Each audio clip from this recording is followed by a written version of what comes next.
This is Ground Media UG. Abantu Abakuza wanga amayina kulira wano alemmere yammwe nabbanga omuntu nabbanga ansaawo sijja kugenda so mwaba nzijanjabirira eddwaliro lyaffe okuvedda ne mama wange yali nansi wano mukama okyandozamu mumwiza omujjukira so naaleta ekiteeso ekyo kisanyukidde nnyo era ebisinga yabikoze okujja nkino batire ya muwala waffe esooka kubanga naye yali kyamagero yalina okuvaamu olubuto kubanga waliwo complications nyingi nnyo okumuzaala nono yali agenda luusinga obulamu bwe naye olw'ekisa kya Katonda n'asurvivinga so loze nogezi kyanungi okujja wadde kapiisi kakeeki katono nnyo naye kitegeeza nti wadde tulina kitono kitegeeza nti kakeeki kali engoma kino singa tubadde n'ekinene twagikoze ki kakireze tubalage nkino tubaagala tulina mmwe era just message yoka kukyaba mama kisookawa ti osigala ng'oyonsa nnyo omwana osobola otuuka mu myaka ebiri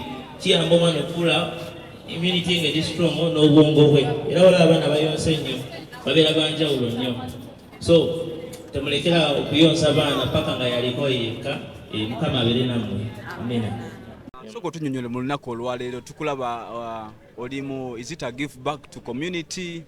What are you reaching out? Nange ndi mu surprise leero birthday ya mwala wange awezi omwaka ogusooka mukyala wange yangambye eggulewo wenaze ewaka nanga nkya tugenda giving back to the society kwebaza Katonda resided yatuwa abaana babiri kati then n'okutublessinga guno omwaka because it has been a blessed year for us as a family so netukera wano era ebintu ebimu gwe kusosobirabako so emisango gyonna gyazibwa mama baby.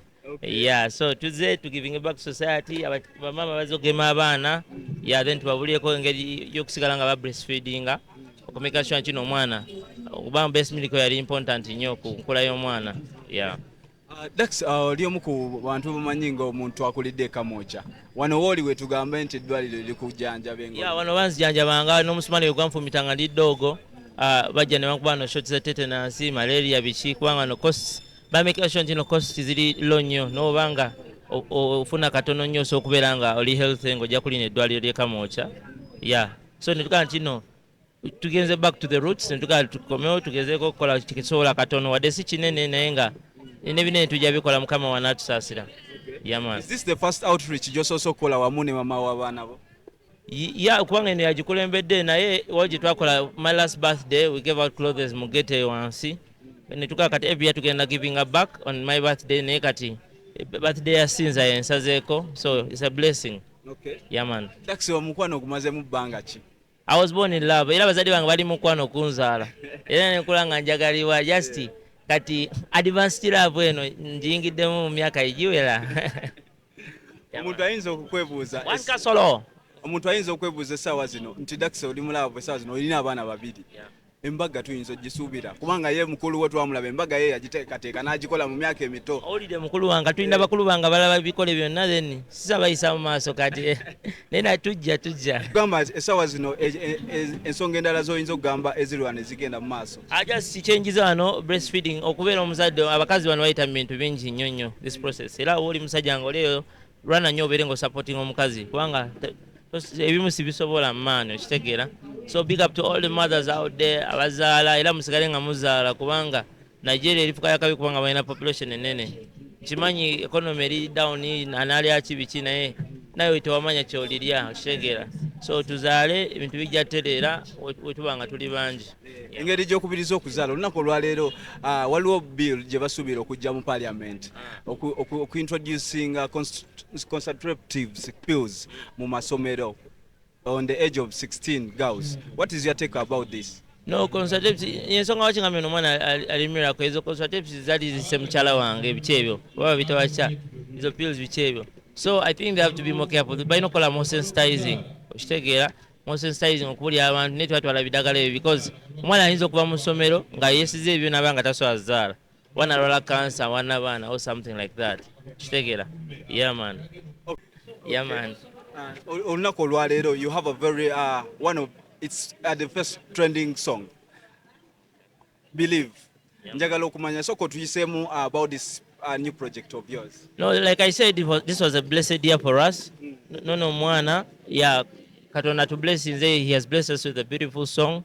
Kaba kumutima ate kayingidde emitima gy'abantu. So just simanyi na kunyonyola engeri Katonda gy'abikolamu.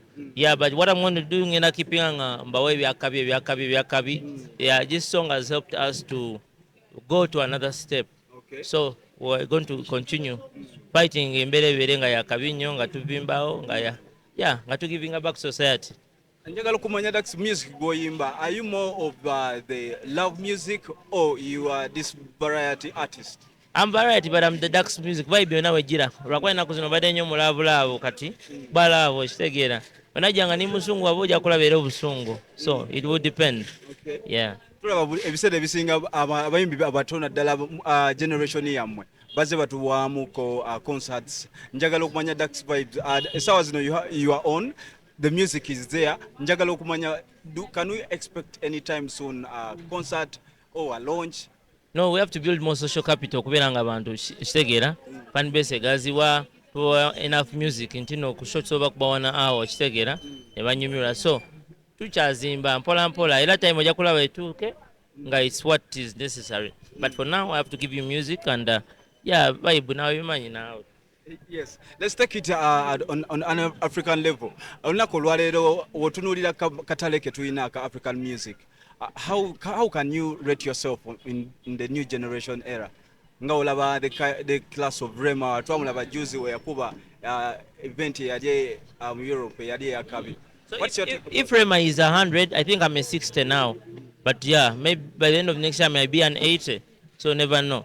Kati ndi ku 60, Rema liko 100 ne tujja. Ya done more. Okay. Tweyanziza nnyo Daxx, tukwagaliza ekyakabi. Introducing Ground Media UG for all trending events, concerts, news updates, celebrity gossip, showbiz, interviews, entertainment, sports, and much more. Ground Media has got it all. Follow us on all social media platforms: Facebook, Ground TV Uganda; Instagram, Ground Media Official; TikTok, Ground Media UG; and on Twitter, Ground TV2. Subscribe to our YouTube channel at Ground Media UG for the best coverage of entertainment and edutainment.